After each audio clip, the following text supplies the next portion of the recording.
Assalamualaikum warahmatullahi wabarakatuh. Perkenalkan, nama saya Tio Alam Syahputra.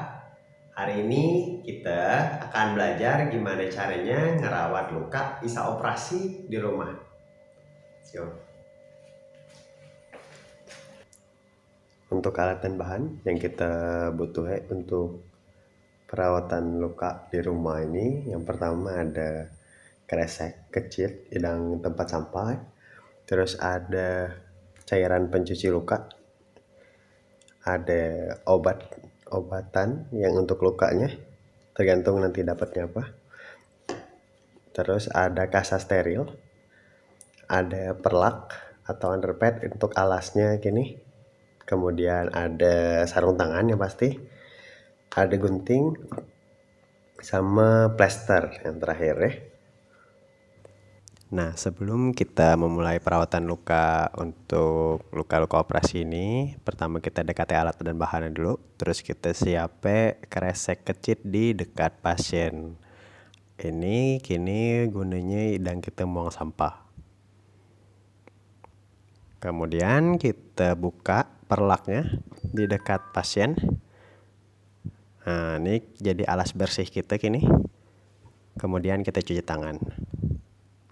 Cuci tangan 6 langkah sesuai anjuran Kemenkes ya. Jangan lupa untuk cuci tangan ini pakai sabun biar bakteri-bakterinya mati.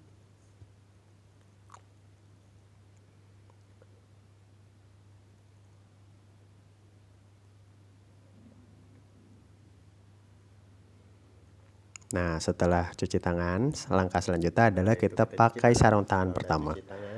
Nah, untuk sarung tangan yang pertama ini fungsinya adalah untuk kita ngebuang perban yang kotor dari luka pasien.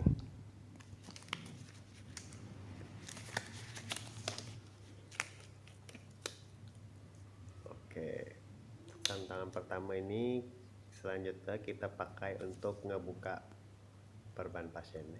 Setelah itu kita buka perbannya.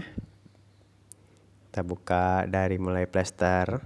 Kalau agak sakit, bukanya bisa dibantu dengan kasa basah atau kapas alkohol.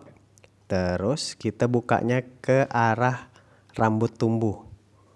Jadi biasanya rambut tumbuh itu ngarahnya dari atas ke bawah. Nah, setelah itu kita harus lihat, kita pencet sedikit, dipencet tepi-tepinya agar kita lihat ada keluar nanah dalam jumlah banyak atau enggak, terutama kalau ada luka operasi ini. Selain kita pencet-pencet, kita harus lihat juga ada apa enggak tanda infeksi kayak kemerahan di sekitar luka, terus banyak atau enggak nanah yang keluar. Udah, kita buka sarung tangannya, buang ke tempat sampah. Terus yang selanjutnya kita siapin adalah dekate cairan pencuci luka sama obatnya, kita dekate. Terus kita siapin kasa steril, kita buka sesuai kebutuhan.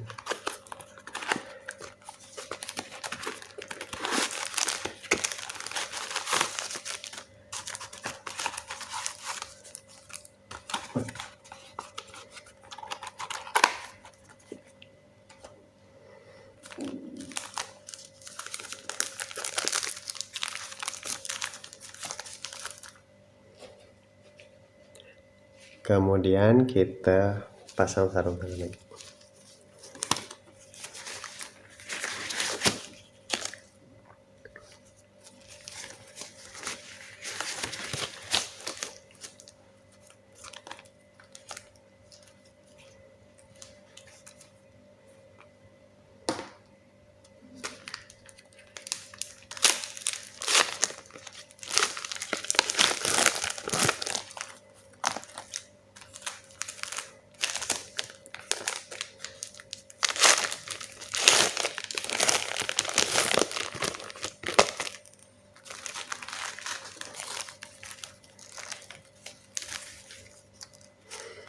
Selama Kita kini megang ini, usahakan bagian tengah ini tidak boleh dipegang.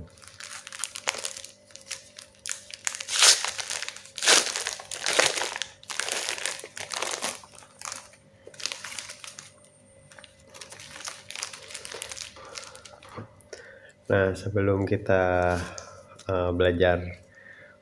sebelum kita masuk ke untuk ngelap, pertama yang penting adalah belajar cara megangnya, itu ujungnya saja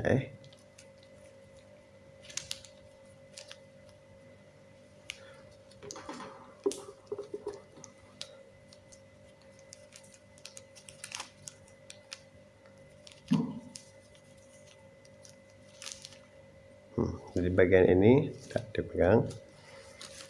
Kemudian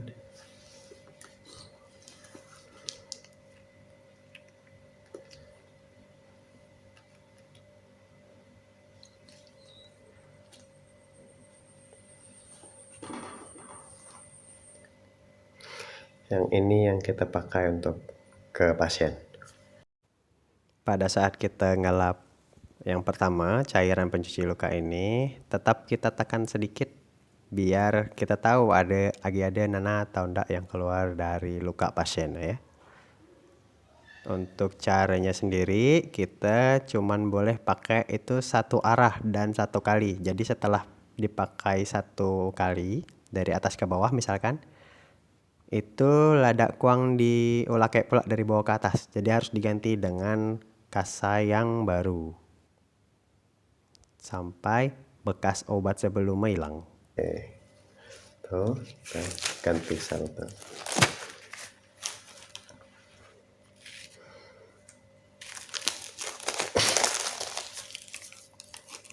Nah, habis itu kita siapin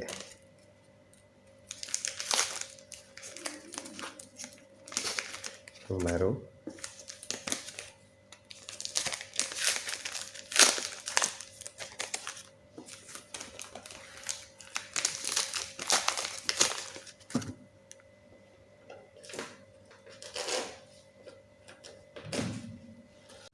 Kemudian kita pakai sarung tangan lagi untuk pakai obat.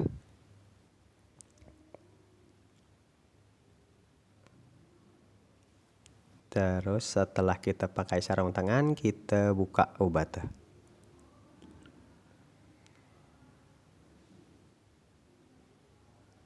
Terus kita buka-buka kasa yang baru. Ingat ya, bagian tengahnya itu jangan dipegang untuk kasa steril. Bagian tengah itu yang kini bakal kita tetes obat.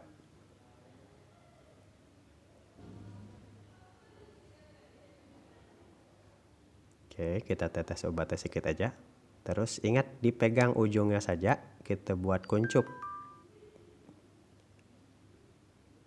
Nah, biar bagian tengahnya nanti yang langsung kena ke bagian luka. Oke, bagian tengah yang ini ya, kini yang kena bagian luka. Terus ayo kita usap ke bagian luka. Caranya sama, dari bagian atas badan ke bagian bawah. Tetap agak ditekan sedikit.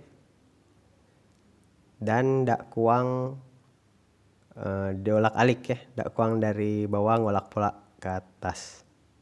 Kalau itu, atau bisa dengan sirkuler atau memutar. Nah, yang terakhir kita tutup lukanya pakai kasa kering. Cara megangnya tetap sama, jadi bagian ujungnya dipegang. Bagian yang nyentuh ke luka usah sampai kena tangan kita. Nah, udah itu baru kuang ditekuk, terus ditekan sedikit bagian atas biar dia tetap nekuk. Kemudian pasang secukupnya. Tetap caranya yang dipegang cuma ujungnya aja untuk kasa kering ini. Nah, bagian bawah yang nyentuh luka ada kuang kita sentuh dengan tangan, takutnya ada bakteri dari tangan kita yang ngikut nempel di kasa sehingga kita yang justru muat infeksi kini ke luka. Oke, setelah kita pasang kasa kering secukupnya, yang terakhir adalah kita pasang plester. Nah, untuk plester ini kita bisa plester bagian tepinya saja kalau lukanya lebar. Kalau lukanya memanjang dan tidak terlalu lebar, kita bisa plester bagian atas langsung biar agak nekan juga sedikit. Tujuannya biar selama pasiennya beraktivitas ringan sampai sedang aktivitasnya, itu perban yang telah kita ganti ini tidak gampang lepas. Jadi pastikan dia kuat.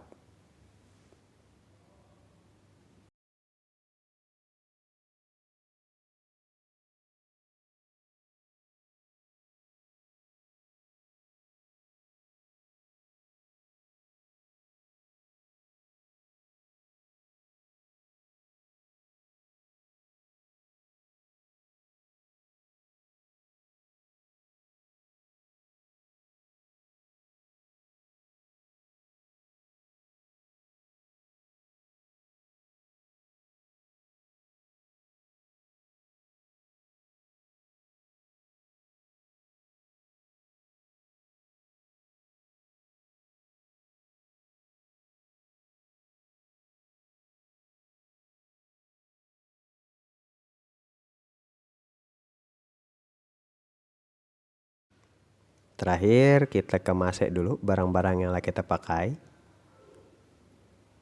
Ditutup lagi cairan pencuci lukanya, obatnya, plasternya. Nah, dan terakhir perlak yang kita pakai ini kita ambil sebagai alat kotor. Kita buang sama sarung tangan ke kotak sampah atau kresek kecil yang kita siapin dari tadi.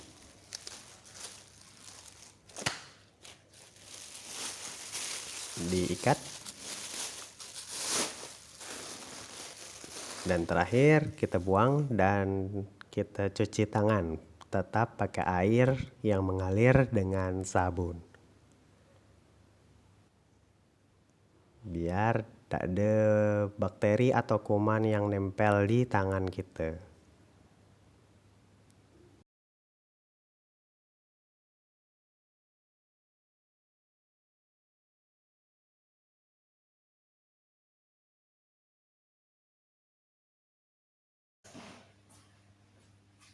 Demikian cara kita ngerawat luka seoperasi di rumah.